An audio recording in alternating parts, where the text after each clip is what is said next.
അതുകൊണ്ട് മാത്രമാണ് ഇപ്പോൾ നമുക്ക് കാണാൻ കഴിയുന്നത് ഈ മൊഫ്യൂസൽ ബസ് സ്റ്റാൻഡിനകത്തുള്ള ഭാഗത്തെ നമുക്ക് റിയാസിലേക്ക് തിരിച്ചെത്താം. ഇപ്പോൾ നമ്മോടൊപ്പം KC ഉണ്ണികൃഷ്ണൻ ചേരുന്നുണ്ട്. ഉണ്ണികൃഷ്ണൻ, ഇപ്പോൾ ഏകദേശം 90% തീ നിയന്ത്രണ വിധേയമാക്കി എന്ന തരത്തിലുള്ള വാർത്തകളാണ് പുറത്തു വന്നുകൊണ്ടിരിക്കുന്നത്. എങ്കിലും തീ നിയന്ത്രണ വിധേയമാക്കാൻ കൂടുതൽ സമയം ആവശ്യമാണ്.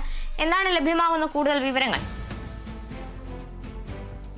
റിയാസ് പറഞ്ഞതുപോലെ തന്നെ പൂർണ്ണ ശ്രമം അഗ്നിശമന സേനയുടെ ഭാഗത്തു നിന്ന് പൂർണ്ണമായി തന്നെ കൂടുതൽ സേനാ സംഘങ്ങളെ എത്തിച്ചുകൊണ്ട് തന്നെ അവിടെ തീ പൂർണ്ണമായും നിയന്ത്രണ വിധേയമാക്കാനുള്ള ശ്രമമാണ് നടന്നുകൊണ്ടിരിക്കുന്നത്. അതിനുള്ള പൂർണ്ണ ശ്രമമാണ് അവിടെ പോലീസ്, അതോടൊപ്പം തന്നെ എല്ലാ ഫയർഫോഴ്സ് അടക്കമുള്ള എല്ലാ വിവിധ വകുപ്പുകളുടെ നേതൃത്വത്തിൽ നടക്കുന്നത്. എന്തായാലും ആ കെട്ടിടം പൂർണ്ണമായും കത്തി നശിച്ചു എന്നതാണ് ലഭിക്കുന്ന വിവരം. കൂടാതെ അതൊരു യൂണിഫോം മൊത്തവിതരണ കടയായിരുന്നു. അവിടെയാണ് തീപിടുത്തമുണ്ടായത്. വലിയ നഷ്ടം തന്നെ ഉണ്ടായി എന്നതും ഇപ്പോൾ റിയാസിനോട് തന്നെ വ്യാപാരികൾ വ്യക്തമാക്കിയ ഒരു കാര്യമുണ്ടായിരുന്നു. എന്തായാലും 5-ാം മണിക്കൂറിലും ഈ ശ്രമം, അതായത് തീ അണയ്ക്കാനുള്ള ശ്രമം തുടരുകയാണ്. 5-ാം മണിക്കൂറിലും തുടരുകയാണെന്നതാണ് എടുത്തു പറയേണ്ട കാര്യം. കൂടാതെ അവിടെ ആ പ്രദേശമാകെ വലിയ രീതിയിലുള്ള പുക ഉണ്ടായിട്ടുണ്ട്, പുക ഉയർന്നിട്ടുണ്ട്. ഇതെല്ലാം തന്നെ ഉള്ളൊരു സാഹചര്യം തന്നെയാണ്. എന്തായാലും കഠിനമായ ശ്രമം, തീവ്ര ശ്രമം എന്ന് തന്നെ നമുക്ക് പറയേണ്ടിയിരിക്കുന്നു. തീവ്രശ്രമം തുടരുകയാണ്, 5-ാം മണിക്കൂറും തുടരുകയാണെങ്കിൽ പോലും ചില ഭാഗങ്ങളിലെല്ലാം തന്നെ തീ അണയ്ക്കാൻ കഴിഞ്ഞിട്ടുണ്ടെന്നതാണ് നമുക്ക് അറിയാൻ കഴിയുന്ന കാര്യം. പക്ഷേ ചിലയിടങ്ങളിൽ തീയുണ്ട്. അവിടെ പൂർണ്ണമായും തന്നെ ആ തീ അണയ്ക്കാനുള്ള ശ്രമം തുടരുകയാണെന്നതാണ് ലഭിക്കുന്ന വിവരം. എന്തായാലും ഒരു വസ്ത്ര ഗോഡൗണായിരുന്നു അവിടെയാണ് ഈ തീപിടുത്തമുണ്ടായത്.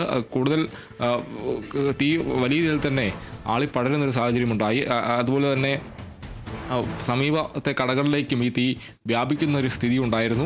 എന്തായാലും ഇതെല്ലാം തന്നെ വലിയ രീതിയിലുള്ള ആഘാതം, അല്ലെങ്കിൽ തീ പടരുന്നൊരു ആഘാതമുണ്ടായി എന്ന് തന്നെയാണ് എടുത്തു പറയേണ്ട കാര്യം. വളരെ ആശ്വാസകരമായൊരു കാര്യം, ആളപായമില്ല എന്ന് തന്നെയാണ് ഇതുമായി ബന്ധപ്പെട്ട് പറയുമ്പോൾ ഏറ്റവും പ്രധാനമായി എടുത്തു പറയേണ്ട മറ്റു കാര്യം.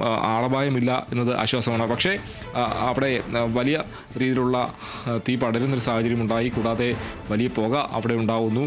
ആ രീതിയിൽ പ്രദേശമാകെ ഈ അഗ്നി പടരുന്നൊരു സാഹചര്യത്തിൽ വലിയ രീതിയിലുള്ള പുകയുണ്ടാകുന്ന, പ്രദേശമാകെ പുക പടരുന്നൊരു സാഹചര്യം, ഇതെല്ലാം തന്നെ വലിയൊരു ബുദ്ധിമുട്ടുണ്ടാകുന്ന ഒരു സാഹചര്യം തന്നെയാണ്. എന്തായാലും വലിയ തീപിടുത്തം ഉണ്ടാകുന്നു. അവിടെ ഇപ്പോഴും 5-ാം മണിക്കൂറിലും തീ അണയ്ക്കാനുള്ള ശ്രമം തുടരുകയാണ്. കാർത്തു.